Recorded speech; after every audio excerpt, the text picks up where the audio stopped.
The sun was sinking low across the Texas plains, painting the horizon in shades of fire and gold. Emma stood at the edge of the old wooden fence, staring out at the endless stretch of land. For weeks, grief had lived in her chest like a stone, unmoving, unbreakable. Her husband, the man she had loved since she was 18, was gone. A sudden accident had taken him away, leaving her with nothing but memories and a house that felt far too empty. Everyone in town whispered about her sorrow. Some brought casseroles, others offered soft condolences, but no one truly understood the silence that lived inside her heart. No one, except perhaps the quiet cowboy who had shown up on her ranch 2 weeks after the funeral. His name was Luke, a drifter, the townsfolk said, a man who worked where he was needed and moved on when the seasons changed. She had hired him only because she could no longer manage the horses by herself. Her body still functioned, but her spirit was tired of crying,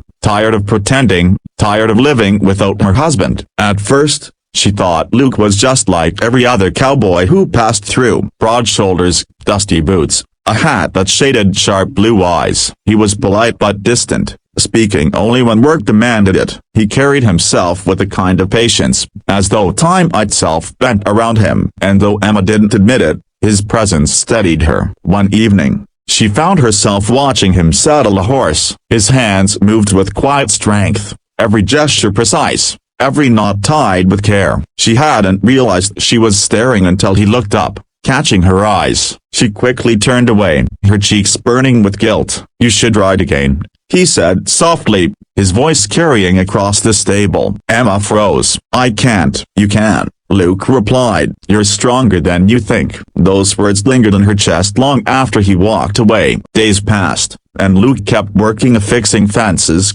training the horses, tending to the land. Slowly, Emma noticed how the silence between them wasn't heavy but comforting. He never asked about her grief, never tried to fill the void with false cheer. Instead, he gave her something she hadn't known she needed: a space, and quiet companionship. One night, as the wind rattled the shutters, Emma stepped outside to find Luke sitting on a porch, strumming a guitar. The melody was raw, aching, and beautiful. It wrapped around her like a blanket, coaxing tears to her eyes. "You play well," she whispered, stepping closer. He looked up, his eyes unreadable. "Helps me think less." Emma sat beside him. For the first time in months, she didn't feel like a widow. She felt like a woman sitting next to a man who carried his own scars. The days that followed began to change her. Luke taught her to ride again. At first, her hands trembled on the reins, her body stiff with fear, but his steady voice guided her. "Breathe,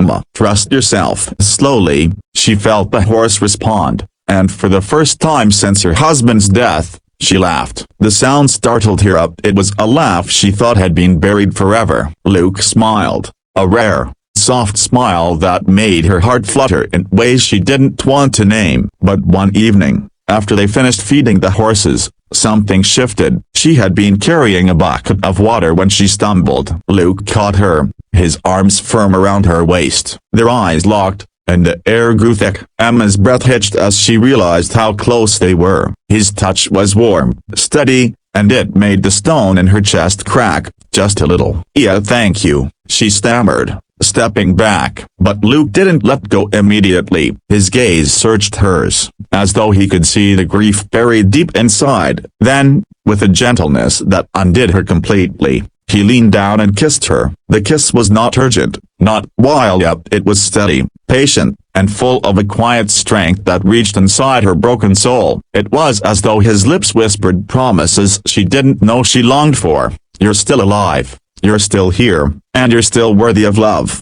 Her knees weakened, tears spilling down her cheeks, but for the first time in months, her heart beat with something other than sorrow. When they pulled apart, Emma was trembling. "Lucia broken barricanta." "You don't have to explain," he said softly, brushing a tear from her cheek. "But sometimes, grief needs to be reminded that love still exists." And in that moment, Emma knew he wasn't just a cowboy passing through. He was the man who had shaken the grief from her bones, the man who made her remember she was still alive. After that night, Nothing was the same. Emma tried to convince herself that the kiss meant nothing, that it was just comfort in a weak moment. But her heart betrayed her every time Luke walked into the room. He didn't push her. He didn't bring it up again. Instead, he kept showing up and working hard, caring for the ranch, making her laugh without trying. The silence between them grew softer, warmer, filled with unspoken understanding. Emma often found herself watching him from the kitchen window as he worked in the fields. The sun would catch on his hair,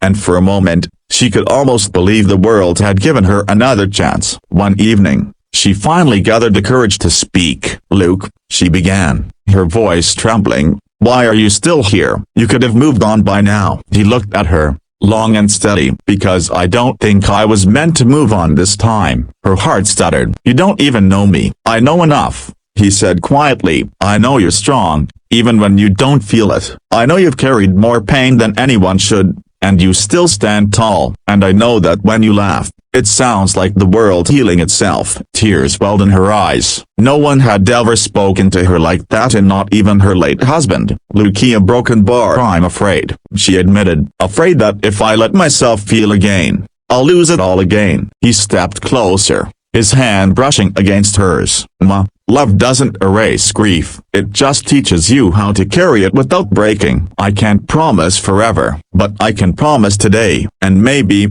that's enough." His words melted something inside her. She leaned into him, her head against his chest, listening to the steady rhythm of his heart. And for the first time, she realized that healing didn't mean forgetting, it meant allowing love to grow again, even in the cracks. The kiss that followed was no longer just comfort. It was a beginning, a promise, a second chance at life. And in that embrace, Emma finally believed what Luke had shown her all along. He wasn't just a cowboy. He was the man who had kissed the grief out of her bones and given her back the courage to love again.